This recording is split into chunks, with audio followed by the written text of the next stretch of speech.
मुलांनो, आपण अशा प्रकारे पाणी या विषयाचा आपण सविस्तर अभ्यास केला आहोत. आता आपण काय पाहणार आहोत, खेळामार्फत या प्रश्नांची उत्तरे की सरावामध्ये काय आहे ते देखील आपण पाहणार आहोत. की सरावामध्ये कोणत्या माध्यमातून प्रश्न हे विचारले गेलेले आहेत. सर्वात प्रथम तुम्हाला इथे सांगितलं आहे चूक की बरोबर ते सांगायचं आहे की चूक काय आणि बरोबर काय, तुम्हाला त्या प्रश्नांची उत्तरं द्यायची आहे. आपला पहिला प्रश्न आहे, पावसाचे पाणी आपल्याला वर्षभर मिळते. पावसाचे पाणी आपल्याला वर्षभर खरंच मिळते का? काय वाटतं तुम्हाला, याचं उत्तर बरोबर आहे का चूक आहे? तर अर्थातच याचं उत्तर काय असणार आहे, चूक आहे. कारण आपल्याला पावसाचे पाणी हे 4 महिने, हर एक आपले जे ऋतू आहे जे ते 3 ऋतू आहेत आणि 3 ऋतू हे 4-4 महिने असतात. तर आपल्याला पावसाचे पाणी हे ठराविक 4च महिने मिळत असते. म्हणून आपलं उत्तर काय असणार आहे, हे चूक असणार आहे. आपला पुढचा प्रश्न आहे मुलांनो, शासनातर्फे दुष्काळग्रस्त भागातील लोकांना आणि प्राण्यांना सुरक्षित जागी तात्पुरते हलवले जाते. जे शासनातर्फे जे दुष्काळ पडला आहे त्या अशा लोकांना, त्या जागेतील लोक आणि जे प्राणी आहे जे असे सुरक्षित ठिकाणी गेलेले जाते का? त्यांनी हा प्रश्न विचारला आहे. चूक की बरोबर आहे त्याचं तुम्हाला सांगायचं आहे. की सुरक्षित जागी तात्पुरते हलवले जाते, तर याचं उत्तर आहे अगदी बरोबर. की तात्पुरते काय केले जाते, हलवले जाते. म्हणून आपण योग्य उत्तरावर क्लिक करणार आहोत. आपला पुढचा प्रश्न, पाण्यात सजीवासाठी घातक पदार्थ मिसळले की पाणी प्रदूषित होते का? की पाण्यामध्ये एखादा पदार्थ जर तुम्ही मिसळला तर मग ते पाणी दूषित होतं का? चूक आहे का बरोबर आहे? तुम्हाला काय वाटतं मुलांनो? आतापर्यंत आपण पाण्याचं काय शिकलो की एखाद्या पाण्यामध्ये पदार्थ पडला तर ते पाणी काय होतं, दूषित होतं, ते खराब होतं, गढूळ होतं, प्रदूषित होतं. मग तुम्हाला ते चूक की बरोबर आहे? जर पाण्यात सजीवासाठी घातक पदार्थ मिसळला ते पाणी प्रदूषित होते का? चूक की बरोबर सांगायचं, होते का नाही होते? तर अगदी बरोबर आहे. आपलं उत्तर काय आहे मुलांनो, हे तुम्हाला माहीतच आहे की ते पाणी प्रदूषित आहे. म्हणून आपण योग्य उत्तरावर क्लिक करणार आहोत. आपला पुढचा प्रश्न असणार आहे, बाष्पीभवनामुळे पाण्याची कधी कधी वाफ होत असते. बाष्पीभवनामुळे जसं बघा, जसं पावसाचं पाणी हे जमिनीवर पडतं, ते नदी, तलाव, समुद्राच्या मध्ये ते टाकलं जातं. मग अशामुळे कधी कधी काय होतं की जेव्हा सूर्यप्रकाश जेव्हा कडक असेल किंवा प्रखर जेव्हा ऊन असं, जेव्हा आपण कडक उन्हाळा असतो तेव्हा पाण्याचं बाष्पीभवन होतं. मग ते कधी कधीच बाष्पीभवन होतं का? तर जेव्हा ऊन असेल तेव्हा ते होणारच आहे. त्यामुळे कधी कधी होत नाही. म्हणून आपले विधान काय आहे, चूक आहे मुलांनो. ते नेहमीच बाष्पीभवन जे होतच राहतं. म्हणून आपलं उत्तर हे चूक असणार आहे. म्हणून उत्तर बरोबर आहे. आता बघा, आपला पुढचा प्रश्न आहे, पाण्यात इतर पदार्थ मिसळले की पाणी अशुद्ध होते. पाण्यामध्ये इतरही पदार्थ मिळाले की पाणी अशुद्ध होतं का? तर साहजिकच आहे. पाण्यामध्ये कोणताही जर तुम्ही गोष्ट टाकली, पाणी, पाला, पाचोळा, कचरा असेल तर ते पाणी काय होतं, अशुद्ध होतं. म्हणून आपलं उत्तर काय बरोबर असणार आहे की हे आपण योग्य उत्तरावर क्लिक करणार आहोत. आपला पुढचा प्रश्न, आता रिकाम्या जागा. आतापर्यंत चूक का बरोबर हे तुम्हाला सांगायचं होतं. आता पण आपण पाहणार आहोत रिकाम्या जागा, की ज्याच्यासाठी तुम्हाला 2 ऑप्शन दिले आहेत, 2 पर्याय दिले आहेत. या 2 पर्यायाचा तुम्हाला काय करायचा आहे, वापर करायचा आहे मुलांनो. की त्याच्यातून तुम्हाला एक बरोबर उत्तर असणार आहे, एक चुकीचं उत्तर असणार आहे. तर चला आपण लगेच सुरुवात करूया मुलांनो. पिण्याचे पाणी स्वच्छ व निर्धारक करण्यासाठी डॅश डॅश प्रक्रिया करतात. जर पिण्याचं पाणी जर आपल्याला स्वच्छ आणि निर्धारक करायचं असेल तर आपण कशाचा वापर केला पाहिजे? तर तुम्हाला 2 पर्याय दिले आहेत, आपण ते वाचूया. एक शुद्धीकरण आहे आणि एक बाष्पीभवन आहे. जर पाणी शुद्ध करायचं असेल तर आपल्याला काय करणं गरजेचं आहे? तर अर्थातच आपलं 2 उत्तर काय असणार आहे, 2 पैकी दुसरा पहिला आहे शुद्धीकरण, दुसरा आहे बाष्पीभवन. तर जर पाणी जर शुद्ध करत आहोत तर ते शुद्ध करण्याची जी प्रक्रिया असते, तर अर्थातच आपलं उत्तर मुलांना काय असणार आहे, शुद्धीकरण. आणि म्हणून आपण योग्य उत्तरावर क्लिक करणार आहोत. आपला पुढचा प्रश्न आहे, काही पदार्थ हे पाण्यात तरंगत राहतात त्यामुळे पाणी काय होते, डॅश डॅश दिसते. काही पदार्थामध्ये पाण्यात तरंगत असतात. ते पदार्थ कसे असतात की जे तुम्हाला 2 पर्याय दिले, एक स्वच्छ आणि एक गढूळ, 2 आहेत बरोबर. स्वच्छ आणि गढूळ म्हणजे काही पदार्थ हे पाण्यात तरंगत राहतात त्यामुळे पाणी तुम्हाला कसं दिसतं, स्वच्छ दिसतं का ते गढूळ दिसतं? अगदी बरोबर. आपलं उत्तर काय असणार आहे म्हणाला की आपलं पाणी गढूळ दिसतं. त्यामुळे आपण योग्य उत्तरावर क्लिक करणार आहोत. आपल्या बघा पुढचा प्रश्न आहे, डॅश डॅश रोग पसरवणारे सूक्ष्मजीव असतात. कशामध्ये सूक्ष्मजीव असतात ते त्यांनी सांगितले की डॅश डॅश पसरवणारे रोगजंतू असतात. मग तुम्हाला 2 पर्याय, एक मैला पाण्यामध्ये आणि एक नदीमध्ये. तर कशामध्ये रोगचा प्रसार होत राहतो, नदीमध्ये दिसतो का मैला पाण्यामध्ये दिसतो? जे मैला पाणी आहे, जे घाण पाणी आहे, त्या घाण पाण्यामध्ये काय दिसतो आपल्याला, प्रसार दिसतो सूक्ष्मजीवांचा. आणि म्हणून आपलं योग्य उत्तर असणार आहे मैला पाणी. मैला पाण्यात रोग पसरणारे सूक्ष्मजीव हे असतात. पुढचा आपला असणार आहे की नदी, नळी, नद्या, तळे, विहिरी, बंधारे, धरणे यातील पाण्याची पातळी डॅश डॅशमुळे कमी होते. कशामुळे कमी होते? जे नद्या आहेत, तळे आहेत, जे विहीर आहेत, जे बंधारे आहेत, जे धरणे आहेत, याची पाण्याची पातळी काय होते, ही कमी होते. मग कशामुळे कमी होते की त्याचं काय तुम्हाला 2 पर्याय दिले आहेत. त्याच्यातलं एक अचूक उत्तर आहे मुलांनो. आपलं अचूक उत्तर काय असणार बघा, तुम्हाला पर्याय आधी वाचून घेऊ. एक आहे शुद्धीकरण, दुसरं आहे बाष्पीभवन. बरोबर आहे. शुद्धीकरण आणि बाष्पीभवन. तर त्याच्यामध्ये कशामुळे हे पाणी कमी होतं पाण्याचं, तर आपलं बरोबर उत्तर काय असणार आहे मुलांनो? अगदी बरोबर. आपलं बरोबर उत्तर असणार आहे की बाष्पीभवन. बाष्पीभवनामुळे काय होतं, पाणी कमी होतं. जर आकाशातून जर पाऊस पडत आहे, तर पावसाचं पाणी काय होतं, नदी, तलाव, धरणे याच्यामध्ये ते साठवलं जातं आणि बाष्पीभवनामुळे पुन्हा ते वाफेच्या स्वरूपात ते पाणी वरती घेतलं जातं आणि म्हणून त्याचं काय होतं, पाण्याची पातळी काय होते, ही कमी होत राहते. बघा आपला पुढचा प्रश्न आहे, दुष्काळात पाळीव जनावरांची काळजी घेण्यासाठी डॅश डॅश उभारले जातात. का उभारले जातात? दुष्काळात पाळीव प्राण्यांची देखील जशी माणसाची काळजी घेतली जाते, त्यांच्या देखील सुखसुविधांचा विचार केला जातो. त्यांना देखील पिण्याच्या पाण्याचा आणि अन्नाची जशी विचार केला जातो, तसं पाळीव प्राण्याचा देखील विचार केला जातो. आणि मग त्यांच्यासाठी काय व्यवस्था केली आहे? तुम्हाला 2 पर्याय दिले आहेत. एक चारा छावणी आहे का एक चरा आहे? की चारा छावणी म्हणजे काय, जिथे चारा मिळवण्यासाठी, की जिथे व्यवस्थितपणे शांतपणे उन्हाच्या सावलीच्या तडाख्यापासून वाचण्यासाठी, वाऱ्यापासून वाचण्यासाठी, पावसापासून वाचण्यासाठी एक प्रकारच्या छावण्या केल्या जातात, की ज्या मोठ्या प्रमाणात असतात. जसे त्या जनावरांना तिथे पाण्याची व्यवस्था केली जाते, चाऱ्याची व्यवस्था केली जाते आणि मग अशा वेळेस तिथे देखील ते चाऱ्याची व्यवस्था करून त्यांना ते चारा छावणी त्याला बोलतात, की जिथे चारा, पाणी आणि तिथे सावली देखील मिळेल अशा प्रकारचं संरक्षण त्यांना दिलं जातं. म्हणून मग त्यांना ते चारा छावणी बोलतात. आणि चर म्हणजे तिथे चरण्यासाठी, चर म्हणजे चरण्यासाठी. तर आपलं योग्य उत्तर काय असणार आहे मुलांनो, की दुष्काळात पाळीव प्राण्यांसाठी काय केलं जातं? बरोबर आहे. आपलं उत्तर आहे चारा छावणी उभारण्यात जातात. आपल्या बघा पुढचा प्रश्न आहे, डॅश डॅश साठा वाढल्याने सगळ्यांना पाणी मिळते. कशाचा साठा वाढल्याने पाणी मिळते? की आपण हर एक प्रकारचा साठा तयार करत असतो. आपण अन्नधान्याचा साठा करत असतो, आपण भाजीपाल्याचा साठा करत असतो, बरोबर आहे. तसंच आपण कोणत्या गोष्टीचा साठा करत असतो, आपण विविध वस्तूचा साठा करत असतो, ज्या गोष्टी आपल्याला आवडतात त्या गोष्टीचा साठा करत असतो. पण इथे त्यांनी काय सांगितलं, डॅश डॅश साठा वाढल्याने सगळ्यांना पाणी मिळते. म्हणजे इथे पाण्याच्या संदर्भात विचारले, पाण्याच्या संदर्भात इथे विचारले. तर मग आपल्याला कसला साठा केला पाहिजे? अर्थातच आपल्याला तरी आपण 2 पर्याय वाचून घेऊ. एक धान्याचा विचारला आणि दुसरा भूजलाचा विचारलाय. तर साहजिकच आहे इथे काय उत्तर असणार आहे आपलं? अगदी बरोबर, की भूजलाचा साठा वाढल्याने सगळ्यांना पाणी मिळते. मग हे भूजल कुठे असतं मुलांना? आपण शिकलं, हे भूजल कुठे असतं? हे जमिनीच्या खाली काय असतं, जिथे आपण पाणी जिरवलं जातं. मग ते पाणी जिरवल्यामुळे ते पाणी जिरून ते कुठे जातं? जमिनीच्या भूगर्भामध्ये जातं. मग तेव्हा तिथे आपल्याला काय मिळतात? तळे मिळतात, आपल्याला तिथे विहीर मिळते आणि तिथे आपण बंधारे देखील आपल्याला मिळाले जातात. मग अशा वेळेस तिथे काय, पाण्याचा साठा मोठ्या प्रमाणात असतो आणि मग ते पाण्याचा उपयोग शेतीच्या कामासाठी देखील करण्यात येतो. प्राण्यांना देखील ते पाणी पिण्यासाठी देखील त्याचा वापर करण्यात येतो. तर मुलांना अशा प्रकारे आपण पाहिलं, की सर्वात आपण चूक की बरोबर याच्यातर्फे पाहिलं, गाळ्याला जागा याच्यातर्फे देखील आपण पाहिलेलं आहे, की कशा प्रश्नांची उत्तरं विचारली गेले. आता आपण पाहणार आहोत खेळाच्या माध्यमातून. खेळ सगळ्यांना आवडतात की नाही? तर खेळाच्या माध्यमातून देखील आपण विचारणार आहोत, की खेळाद्वारे कोणत्या प्रश्नांची उत्तरं ही दिली गेली. बघू तुम्ही या खेळामध्ये किती खेळता. तर चला तर आपण खेळायला लगेच सुरुवात करूया. खेळाद्वारे आपण प्रश्नांची उत्तरं घेऊया. आपण याच्यातून तुम्हाला 5 खेळ दिले, त्याच्यातून आपण एक खेळ निवडूया की जो तुम्हाला आवडत असेल. तर आपण त्या खेळात आपण गाडीचा खेळ घेऊया. चला, गाडीच्या खेळामार्फत तुम्हाला कोणते प्रश्न विचारले ते देखील बघूया. पहिला प्रश्न आहे, पाण्यात मिसळलेले पदार्थ डॅश डॅशसाठी अपायकारक असतात.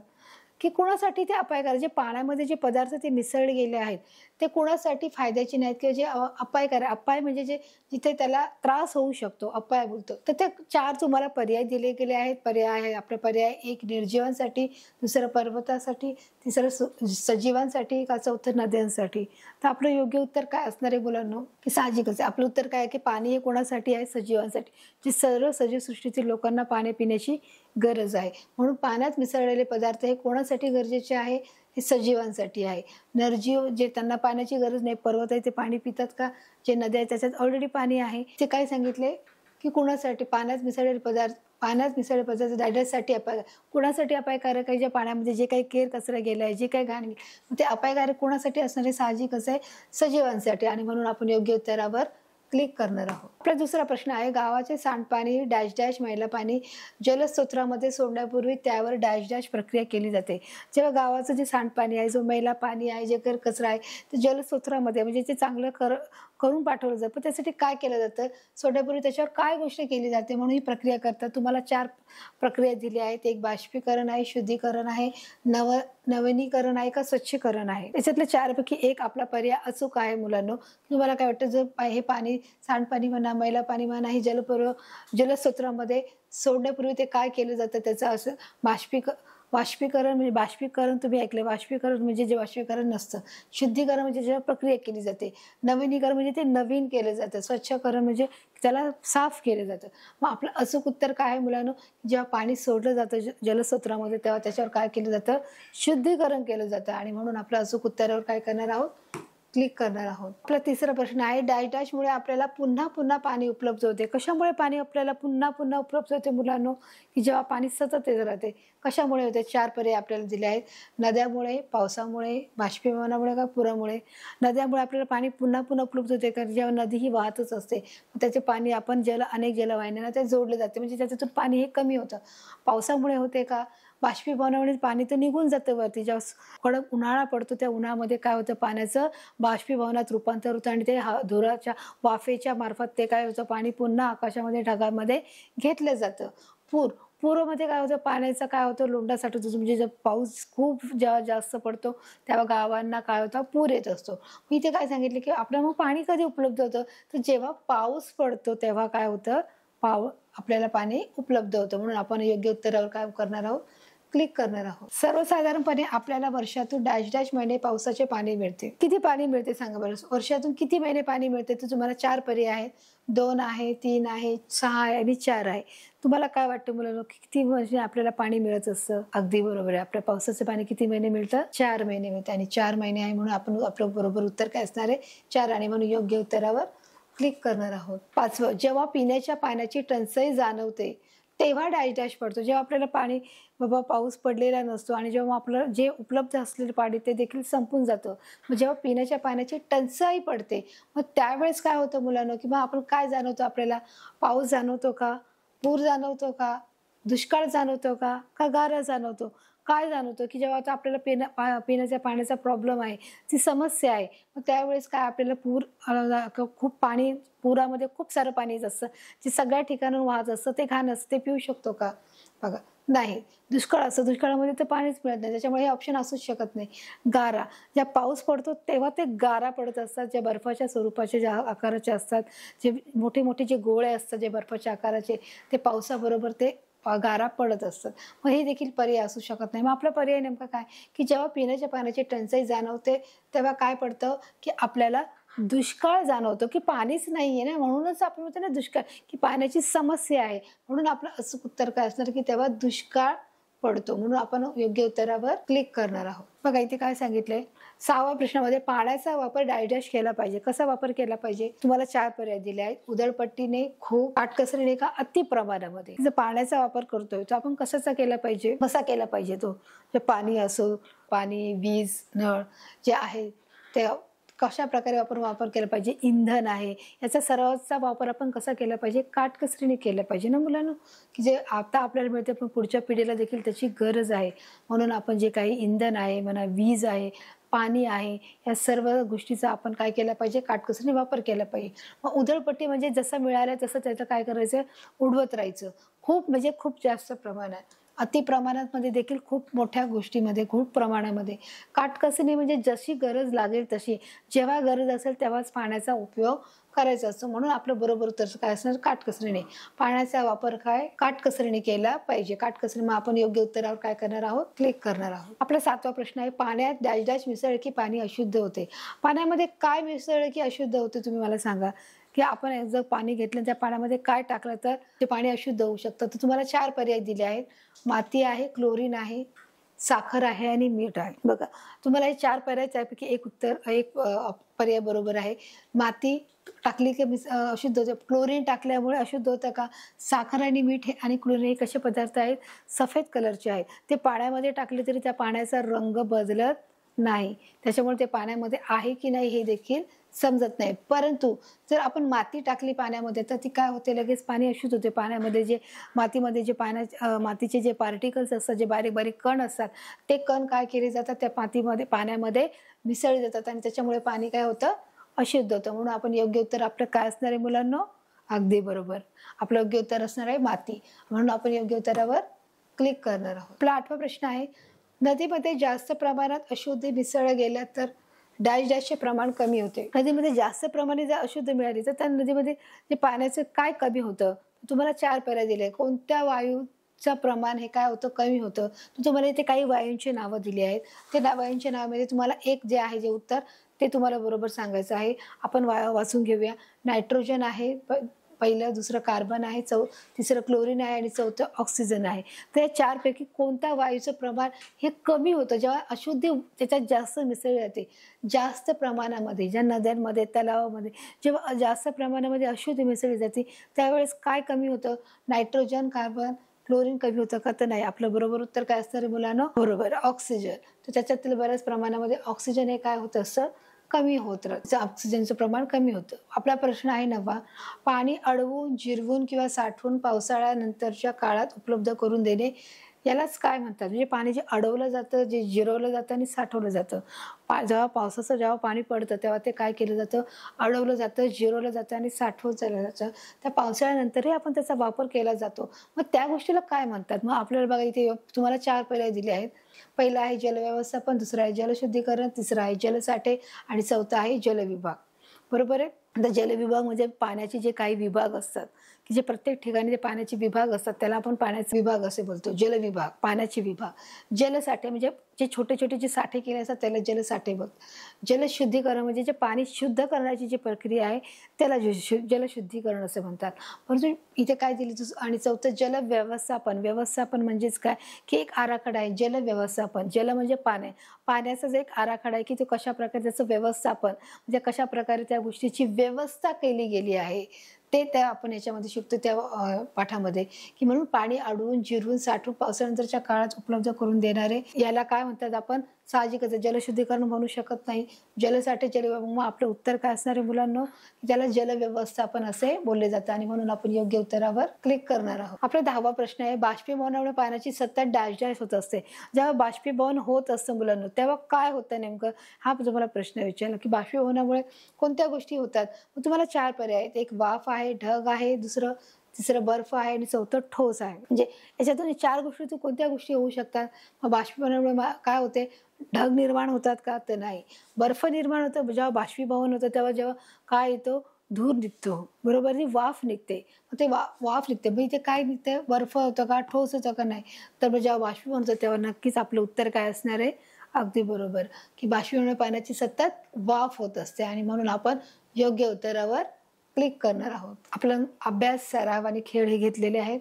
आता आपण काही परीक्षेच्या मार्फत देखील प्रश्न विचारणार की ज्या परीक्षा देखील महत्त्वाच्या की परीक्षेमध्ये कशा प्रकारचे प्रश्न देखील विचारले जाऊ शकतात ते देखील आपण पाहणार आहोत. त्याच्यामध्ये देखील तुम्हाला मुलांना 4 ऑप्शन आहेत की त्याच्यामध्ये तुम्हाला योग्य उत्तर हे सांगायचं आहे. पहिला प्रश्न आहे पाणी अडवून, जिरवून किंवा साठवून पावसाळ्यानंतरच्याही काळामध्ये त्याचा वापर करता येऊ शकतो त्याला आपण काय बोलतो? आता आपला प्रश्न बघा. त्याचे तुम्हाला 4 पर्याय दिले आहेत. पहिला आहे जलव्यवस्थापन, दुसरं जलसाठे, तिसरं जलशुद्धीकरण आणि चौथं आहे जलविभाग आहे. बरोबर आहे? तर आपलं इथलं अचूक उत्तर काय आहे मुलांना की ज्या आपण पाहिलं पाठामध्ये की आपण जलशुद्धीकरण म्हणजे जे पाण्यावर प्रक्रिया केली जाते ते उत्तर असू शकत नाही. विभाग आहे. जलसाठेचे जलाचे जे पाण्याचे जे साठे तयार करून ठेवले जातात वेगवेगळ्या ठिकाणी तर ते देखील नेहमी व्यवस्थापन म्हणजे काय येतं की ज्याला साठवतात, ज्याला अडवतात आणि जे अडवून आणि ते जिरवतात त्यालाच ते व्यवस्थापन. म्हणून आपलं बरोबर उत्तर काय असणार आहे की जल व्यवस्थापन त्याला असे बोलतात. आपण अचूक उत्तरावर आपण क्लिक करणार आहोत. आपला दुसरा प्रश्न आहे पाण्यात मिसळलेले पदार्थ डॅशसाठी अपायकारक असतात. जे पाण्यामध्ये जे पदार्थ जे मिसळले जातात ते कोणासाठी अपायकारक असतात? जे कोण पिल्याने त्याला त्रास होऊ शकतो किंवा अपाय होऊ शकतो. त्याच्यामुळे आपल्याला 4 पर्याय दिले आहेत. एक निर्जीव आहे, दुसरं सजीव आहे, तिसरा पर्वत आहे आणि चौथं नदी आहे. तर कोणासाठी आहे आपलं उत्तर? बरोबर आहे. आपलं उत्तर आहे की सजीवांसाठी काय आहे ते अपायकारक आहे. म्हणून योग्य उत्तरावर क्लिक करणार आहोत. मग आपला तिसरा प्रश्न आहे सर्वसाधारणपणे आपल्याला वर्षातून डॅश महिने पावसाचे पाणी मिळते. आपल्याला वर्षभरातून किती महिने पावसाचे पाणी मिळते ते तुम्हाला महिने विचारले आहेत. मध्ये तुम्हाला ऑप्शन आहे 2 आहे, 6 आहे, 3 आहे का 4 आहे. आपलं उत्तर काय असणार आहे मुलांनो? तुम्ही सांगा. याच्यातलं आपलं उत्तर असणार आहे की आपल्याला किती महिने पाणी मिळते? बरोबर आहे. आपल्याला 4 महिने पाणी मिळते आणि म्हणून आपण 4 उत्तरावर क्लिक करणार आहोत. चौथा प्रश्न आहे पाण्याचा वापर डॅश केला पाहिजे. कसा वापर केला पाहिजे पाण्याचा वापर? जर पाणी आहे म्हणून आपण कसंही वापरणार का? तर अजिबात नाही. पाणी आहे म्हणून आपण ते पाणी जपून वापरणार आहोत जेणेकरून ते आपल्याला पुढे मिळालं पाहिजे. त्याची उपलब्धता असली पाहिजे. जेव्हा गरज असेल तेव्हाच त्या पाण्याचा वापर करणं हे गरजेचं आहे. आणि म्हणून आपण लगेचच ऑप्शन वाचून घेऊया. उधळपट्टीने का, कटकसरने का, खूप करणे का, अति प्रमाणात करणे का? तर नाही. तर आपलं बरोबर उत्तर काय आहे? काटकसरीने. कारण काटकसरीमुळे म्हणजे आपल्याला जसं लागेल तसं, त्या प्रमाणामध्ये जितकं लागेल, जेवढं आवश्यक असेल तेवढंच आपण पाणी घ्यायचं आहे आणि त्याचा वापर हा करायचा आहे. आणि म्हणून आपण योग्य उत्तरावर क्लिक करणार आहोत. चला आपण पुढे जाऊया. 5वा प्रश्न आहे, डॅश डॅशमुळे आपल्याला पुन्हा पुन्हा पाणी उपलब्ध होते. कशामुळे आपल्याला पाणी पुन्हा पुन्हा उपलब्ध होते मुलांनो? जे पाणी आहे ते आपल्याला सतत कधी मिळत असते ते सांगा. मला 4 पर्याय विचारले आहेत. नद्यामुळे, बाष्पीभवनामुळे, पावसामुळे का पुरामुळे? हे 4 पर्यायापैकी कोणता पर्याय तुम्हाला योग्य वाटतोय मुलांनो? बघा की पाणी आपल्याला काय मिळत आहे? डॅश डॅशमुळे आपल्याला पाणी पुन्हा पुन्हा मिळत आहे किंवा त्याचे उपलब्ध होत आहे. कशामुळे होत आहे? तर अगदी बरोबर की आपण जेव्हा पाऊस पडत असतो त्या पावसामुळे आपल्याला हे पाणी पुन्हा पुन्हा उपलब्ध होत असते आणि म्हणून आपण योग्य उत्तरावर क्लिक करणार आहोत. प्रश्न आहे बघा 6वा, बाष्पीभवनामुळे पाण्याची सतत डॅश डॅश होत असते. बाष्पीभवनामुळे काय होत असतं? 4 पर्याय आहे. वाफ होते, बर्फ होतं, ढग होतं का ठस होते? की जेव्हा बाष्पीभवन होतं तेव्हा ते पाणी कुठे जातं? ढगात जातं. बरोबर आहे. मग त्याची काय होत असते मुलांनो? काय? बरोबर, वाफ होत असते. म्हणून आपण अचूक उत्तरावर क्लिक करणार आहोत. 7वा प्रश्न आहे, गावाचे सांडपाणी, मैला पाणी जलसूत्रामध्ये सोडण्यापूर्वी त्यावर डॅश डॅश प्रक्रिया करतात. कोणत्या प्रकारची प्रक्रिया करतात ते तुम्हाला इथे सांगितले की जेव्हा ते पाणी जलस्रोतामध्ये जर सोडायचं असेल तर त्याच्यासाठी अगोदर कोणती गोष्ट करणं गरजेचं आहे? तुम्हाला 4 पर्याय इथे दिले, ते आपण लगेचच वाचून घेऊया. बाष्पीकरण आहे, नवीनीकरण आहे, शुद्धीकरण आहे, ते स्वच्छकरण आहे. काय उत्तर आहे मुलांना याचं? की आपल्याला जर ते सोडायचं आहे, जलव्यवस्थापन वेगळं आहे आणि शुद्धीकरण हे वेगळं आहे, हे लक्षात ठेवायचं आहे. बरोबर आहे. तर इथे काय सांगितलं की आपल्याला काय करायचं आहे की पाणी सोडत असताना आपल्याला त्याच्यावर शुद्धीकरण करणं हे फार गरजेचं आहे. म्हणजे त्याच्यावर एक रासायनिक प्रक्रिया जी करायची आहे ती प्रक्रिया केल्यानंतरच काय केलं जातं? ते पाणी जलस्रोतामध्ये टाकले जाते. आपला 8वा प्रश्न आहे, पाण्यात डॅश डॅश मिसळले की पाणी अशुद्ध होते. की पाण्यामध्ये काय मिसळले की पाणी अशुद्ध होणार? कोणता घटक, कोणता पदार्थ हा पाण्यामध्ये मिसळला तर तो खराब होतं, ते पाणी अशुद्ध होतं किंवा प्रदूषित होतं? तुम्हाला 4 पर्याय मुलांना इथे दिले आहेत. आपल्या 4 पर्याय ते बघून घेऊया आपण. माती आहे, दुसरं साखर आहे, तिसरं क्लोरीन आहे आणि चौथं मीठ आहे. बरोबर आहे. तर साखर, क्लोरीन आणि मीठ हे काय आहे? तिन्ही काय आहे? सफेद पदार्थ आहे. साखर आणि मीठ तुम्ही पाण्यात टाकलं तर तुम्ही ओळखू शकणार नाही की याच्यातलं मिठाचं पाणी कोणतं आहे, साखरेचं पाणी कोणतं आहे. पण त्याचबरोबर क्लोरीन देखील काय आहे? सफेद कलरचं आहे. परंतु जी माती आहे ती कशा कलरची आहे? ब्राऊन कलरची आहे, चॉकलेटी कलरची आहे. आणि त्याच्यामुळे ती काय करणार की ती आपण पाण्यात टाकली की ती लगेच आपल्याला समजून येते की या पाण्यामध्ये काहीतरी आहे. म्हणून पाण्यात जर माती मिसळली की पाणी अशुद्ध होते आणि म्हणून आपण योग्य उत्तरावर क्लिक करणार आहोत. आपला 9वा प्रश्न आहे, नदीमध्ये जास्त प्रमाणात अशुद्धी मिसळलं गेलं तर डॅश डॅशचे प्रमाण कमी होते.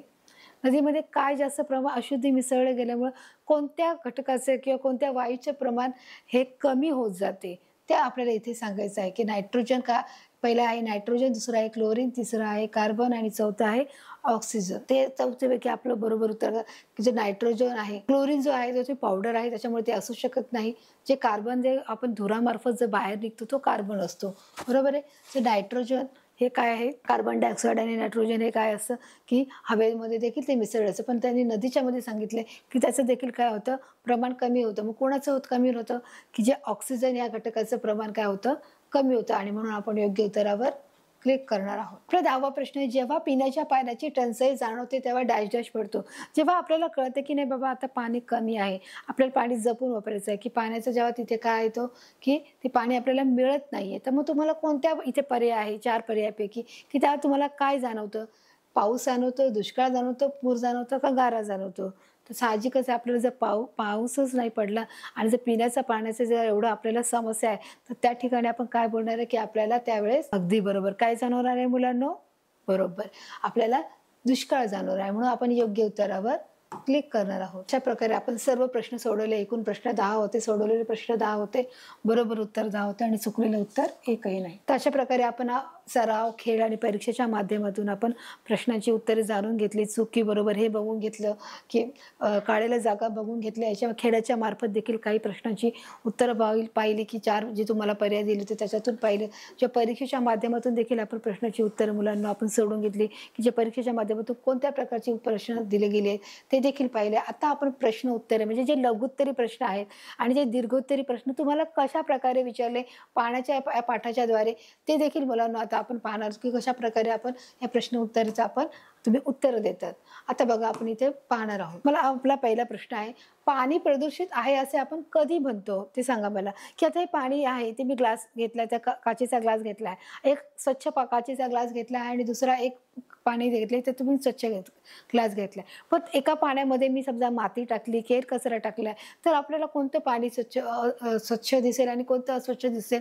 तर साहजिकच आहे, ज्या पाण्यामध्ये आपण काही घटकांचा पदार्थ टाकलेले आहे, जे घटक टाकलेले आहे त्याच्यामुळे ते पाणी अशुद्ध झालं आहे, गढूळ झालं आहे, म्हणून मग आपल्याला ते पाणी काय दिसेल? तेव्हा अस्वच्छ दिसेल. म्हणजे जेव्हा पाण्यात काही पदार्थ जेव्हा आपण मिसळतो तेव्हा ते पाणी आपल्या शरीराला अपायकारक असतं आणि म्हणून तर ते पाणी प्रदूषित होते. म्हणून आपण त्याला काय बोलतो? प्रदूषित पाणी बोलतोय. कळालंय मुलांनो? समजतंय की जे मी सांगितलंय की जे पाण्यामध्ये जे पदार्थ आपण टाकतो त्याच्यामुळे पाणी अशुद्ध होतं, ते गढूळ दिसतं, म्हणून पाण्यात काय होतं? ते प्रदूषित होतं. पाण्याचे कोणकोणते स्तोत्र आहेत मुलांना? आता अगदी सोपा प्रश्न आहे. काही म्हणजे डोळे झाकून देखील या प्रश्नाचं उत्तर तुम्ही म्हणजे देऊ शकता. म्हणजे विचार करायची बिलकुल गरज नाहीये मुलांनो. की जसं आपण पाण्याचे जे स्रोत आहे, नदी आहे, तलाव आहे, विहीर आहे, बरोबर आहे, जे धरणे आहेत, हे सर्व काय आहेत? पाण्याचे मूळ स्तोत्र आहेत. बघा आपण जे काय नद्या आहे, सरोवर आहे, विहीर आहे, बांध आहे, तलाव आहे, ओढे आहेत, हे सर्व आहे काय? नदी स्तोत्र आहे, पाण्याचे स्तोत्र. म्हणजे मेन आपला जो उगम आहे तो इथून आहे. जर आपल्याला जे पाणी मिळत आहे ते डायरेक्ट आपण पावसाचं जे पाणी पडतंय आणि मग ते आपण पितोय असं होतंय का? तर नाही मुलांनो.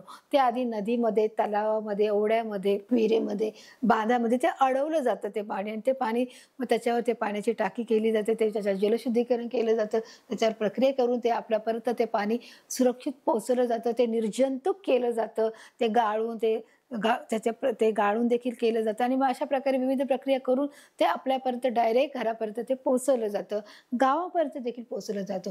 म्हणून हे पाण्याचे काय आहेत? मेन स्तोत्र आहेत. सांडपाण्यात कोणकोणते पदार्थ मिसळले जातात? आता कोणकोणते पदार्थ मिसळले जातात मला सांगा. जे सांडपाण्यामध्ये जे शहराचे जे पदार्थ, जे शहराचे असतात, जे गावाचे असतात, तसं जे उद्योगधंद्याचे असतात, जे कारखान्याचे असतात, अशा अनेक प्रकारचे जे पाणी असतं, जे घाण पाणी असतं, मैला पाणी असतं, जे सांडपाणी असतं, हे सांडपाण्यामध्ये हे पदार्थ असे विषारी पदार्थ असतात, हे सगळे मिसळले असतात. त्यामुळे काय पसरतात? रोग पसरतात. मग हे कोणत्याच ठिकाणी असून असतात, कोणत्या कोणत्या ठिकाणातून हे पाणी येतं? शहरातून, गावातून, तसेच उद्योगधंदा जे करतात, जे ज्यांचे कारखाने आहेत त्यांच्याकडून अशा निघणाऱ्या सांडपाण्यात अनेक प्रकारचे अशुद्धी व विषारू काय असतात? विषारी पदार्थ असतात आणि ते पदार्थामुळे काय होऊ शकतात? रोग पसरतात.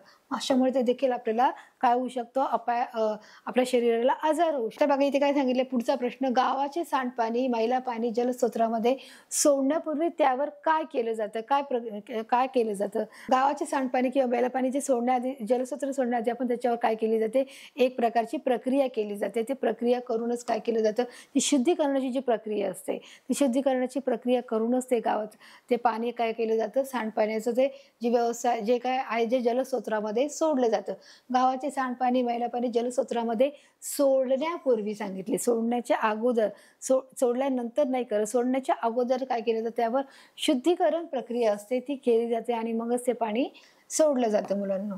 आपला पुढचा प्रश्न आहे, नदीमध्ये जास्त प्रमाणात अशुद्धी मिसळल्या गेल्या तर काय परिणाम होतो? नद्यामध्ये जास्त अशुद्धी मिसळ गेली तर त्यावर काय परिणाम होतो? आपण हे पाहिलं होतं की त्याच्यामध्ये ऑक्सिजनची कमतरता होते, जे ऑक्सिजन कमी कमी होत जातो. त्या पाण्यामध्ये जो ऑक्सिजन असतो, जसं हवेत ऑक्सिजन आहे, बरोबर आहे, जमिनीवर ऑक्सिजन आहे, तसं पाण्यामध्ये देखील ऑक्सिजन आहे आणि तो ऑक्सिजन काय होतो मुलांनो?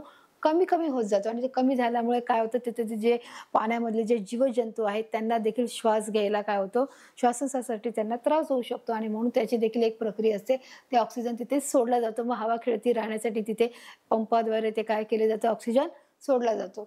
मग आपलं काय उत्तर आहे? नदीमध्ये जास्त प्रमाणात अशुद्धी मिसळल्या गेल्या तर शुद्धीकरणाची नैसर्गिक प्रक्रिया कमी होते. जे शुद्धीकरणाची जी नैसर्गिक काय करत असतो, जे पाणी काय करत असतो, नैसर्गिकरित्या देखील शुद्ध होत असतो. ती प्रक्रिया कमी होते आणि पाण्यात विरघळलेल्या ऑक्सिजनचे प्रमाण कमी होते. जे पाण्यामधले जे ऑक्सिजनचे प्रमाण असतं ते कमी होतं आणि मग त्यामुळे जलचरांना धोका होतो. बरोबरच. जर ऑक्सिजन मिळाला नाही, आपल्याला पण ऑक्सिजन नाही मिळाला तर आपलं काय होणार? श्वास घ्यायला आपल्याला त्रास होणार. मग तोच आपल्याला ऑक्सिजन जर आपल्याला जर सहज उपलब्ध होत नसेल तर आपण तो दवाखान्यात जाऊन व्हेंटिलेटरद्वारे काय करू शकतो? ऑक्सिजनचा पुरवठा घेऊ शकतो.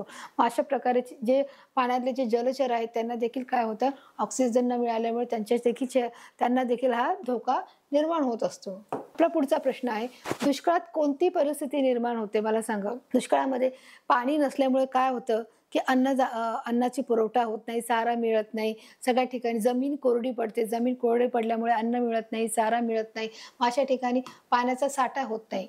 बघा इथे काय सांगितलं, दुष्काळात जमीन कोरडी पडते, पिण्याच्या पाण्याची जाणवते, धान्य आणि चारा हे देखील मिळणे कठीण होते. म्हणजे इथे काय होते, दुष्काळ ज्यांना परिस्थिती निर्माण होते की नाही, की जिथे पाणीच नाहीये, तर पाणी नसल्यामुळे जमीन कोरडीच पडणार. जमीन कोरडी आहे म्हणूनच काय झाले, मुलांना पिण्याच्या पाण्याची सोय नाहीये, म्हणूनच धान्य नाहीये, म्हणूनच चारा नाहीये. मग अशा वेळेस काय होतं, त्याला पुन्हा दुष्काळात ही परिस्थिती निर्माण होत असते.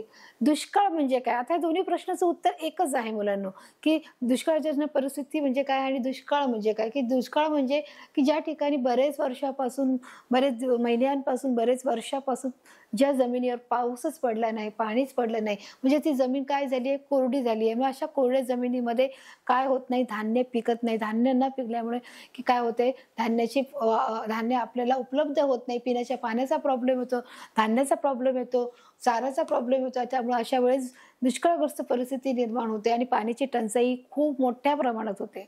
आपण वाचूया, ज्या भागात दीर्घकाळापर्यंत पाऊस पडतच नाही आणि बाष्पीभवनाची, आणि दुसरी एक म्हणजे बाष्पीभवनामुळे पाण्याची सतत वाफ होत असते, की ज्या ठिकाणी दीर्घकाळापर्यंत म्हणजे पुष्कळ वर्ष पाऊसच पडला नाही, तर त्यामुळे पाण्याची टंचाई असते. त्यामुळे दुसरं म्हणजे की बाष्पीभवनामुळे देखील जे पाणी उरले गेले आहे ते देखील पाणी काय होतं, बाष्पीभवनामुळे कमी होत आहे. मग कुठलचं पाणी, जे नदीचं आहे, तलावाचं आहे, ओढ्याचं आहे, जे विहिरीचं आहे, जे धरणाचं देखील पाणी आहे, ते पाणी काय होतंय, कमी होत आहे. मग ते कमी कमी होत जातं आणि कधीतरी काय होतं, एके वेळेस ते कोरडं देखील पडतं. इथे जे काही सांगितलं, बाष्पीभवन कमी होते किंवा कोरडेही पडतात.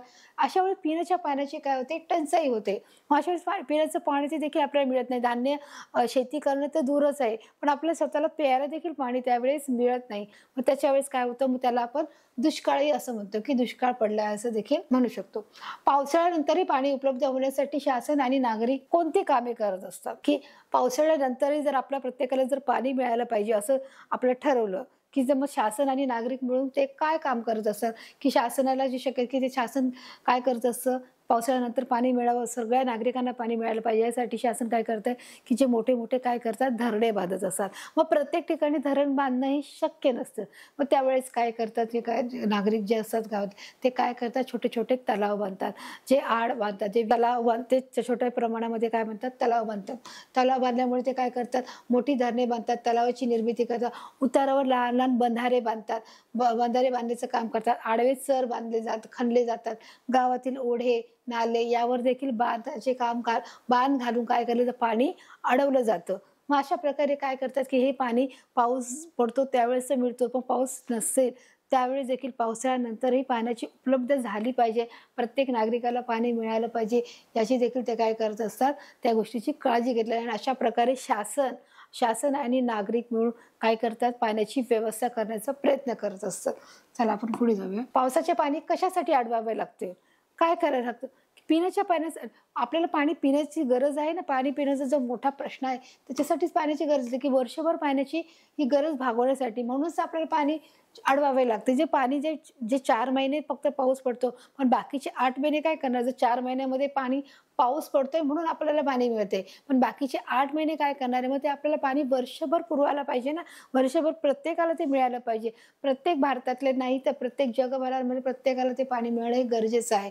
मग ते पाणी कशा प्रकारे त्याचं व्यवस्थापन करणं, जल व्यवस्थापन करून ते पाणी आपण केलं पाहिजे, हे देखील याच्याकडे देखील पाहिलं जातं. आणि म्हणूनच ते वर्षभर पाण्याची गरज पुरवावी म्हणून ते पाणी काय केलं जातं, अडवलं जातं. जलव्यवस्थापन कशाला म्हणतात, बघा इथेच आपला प्रश्न, जलव्यवस्थापन म्हणजे काय, जसं जलशुद्धीकरण काय ते वेगळा भाग आहे, जलशुद्धीकरण म्हणजे वेगळं आणि जल व्यवस्थापन हा वेगळा भाग आहे, की जलाचं व्यवस्थापन कशा प्रकारे केलं जातं, की जे पाणी अडवून जिरवून आणि साठवून ठेवलं जातं त्यालाच जल व्यवस्थापन म्हणतात. म्हणजे काही अडवल्यामुळे, काही जिरवल्यामुळे आणि काही साठवल्यामुळे जे पाणी साठवून ठेवलं जातं आणि जेव्हा पावसाळा नसेल पावसाळ्यानंतरही त्या पाण्याचा उपयोग केला जातो, अशा वेळेस आपण काय करतो, त्या पाण्याची सोय आपण करून देतो, उपलब्ध करून देतो प्रत्येकासाठी. बघा आपलं प्रश्नाचं उत्तर काय, पाणी अडवून जिरवून किंवा साठवून पावसाळ्यानंतरच्याही काळात ते उपलब्ध करून देणे यालाच जल व्यवस्थापन असे म्हणतात. बरोबर आहे मुलांनो, की जे पाणी आपल्याला पावसाच्या नंतरही ते आपल्याला पाणी मिळालं पाहिजे. त्या पाण्याची पूर्तताही प्रत्येक नागरिकाला झाली पाहिजे. त्यासाठी आपल्याला जलव्यवस्थापनाची देखील तितकीच गरज आहे. अडवून, जिरून आणि साठवून या तिन्ही प्रकारचा आपण वापर करून आपण पाण्याची व्यवस्था हे करत असतो. तर अशा प्रकारे मुलांना आपण पाणी या पाठाच्याद्वारे आपण शिकलो, की अभ्यास, सराव, खेळ परीक्षा, प्रश्न उत्तरे या माध्यमातून देखील आपण शिकलो, की पाणी हे किती आपल्या जीवनामध्ये महत्त्वाचं कार्य करतं. पाण्यामध्ये की जे काही घटक आहेत त्या घटकांचं जे पाणी शुद्धीकरण नाही तर अशुद्धीकरण कशाप्रकारे होते, ते प्रदूषित कसं होतं, ते प्रदूषित करण्याचे उपाय काय आहेत, त्याच्यात कोणते घटक मिळवले जातात, त्याच्यावर कोणती रासायनिक प्रक्रिया केली जाते आणि त्या प्रक्रियेनंतर ते कसं प्रकारे शुद्धीकरण करून ते पाणी देखील शुद्ध केलं जातं. ते निर्जंतुक ते करण्याचे त्याचे जे काही पद्धती आहेत ते देखील आपण पाहिल्यात. त्याप्रमाणे जलशुद्धीकरणाच्या ज्या पद्धती आहे, जे निवळणे आहे, जे गाळणे आहे, जे उकळणे आहे, जे आपण ऑक्सिजन आहे, त्या सर्व पद्धती देखील आपण ज्या पाहिल्या, शुद्धीकरणाच्या पाहिल्या. तसंच जलव्यवस्थापनाच्या देखील आपण पद्धती पाहिल्या, की कशाप्रकारे आपण जलव्यवस्थापन केलं पाहिजे. अडवून, जिरून आणि साठवून या प्रकारे देखील आपण काय करू शकतो, पाण्याचा साठा आपण करून जेव्हा वर्षभर पाणी पुरेल इतका आपण साठा करू शकतो. जेव्हा आपल्याला गरज असेल तेव्हा देखील आपण पाणी आपण इतर लोकांना ते देऊ शकतो. अशा प्रकारे शासनाच्या देखील आपण व्यवस्था पाहिल्या, की ज्यावेळेस दुष्काळ म्हणजे काय, दुष्काळग्रस्त भाग म्हणजे काय, मग तो कसा असतो, तो कोणत्या भागामध्ये असतो, मग त्यावेळेस त्या दुष्काळग्रस्त भाग घोषित केल्यानंतर शासन त्यासाठी कोणत्या योजना राबवत असतात ते देखील आपण या चित्राच्या माध्यमातून पाहिले आणि त्याच्यावर उपाय काय हे देखील आपण पाहिलं. तर अशा प्रकारे मुलांना आपण हा पूर्ण पाठाचा आपण व्यवस्थितरित्या आणि सविस्तररित्या तुम्हाला चित्राच्या माध्यमातून अधिक स्पष्टपणे समजून मी सांगितलेलं आहे. मला खात्री आहे की हा तुम्हाला पाठ नक्कीच समजलेला आहे आणि भेटूया आपण पुढच्या भागामध्ये. धन्यवाद.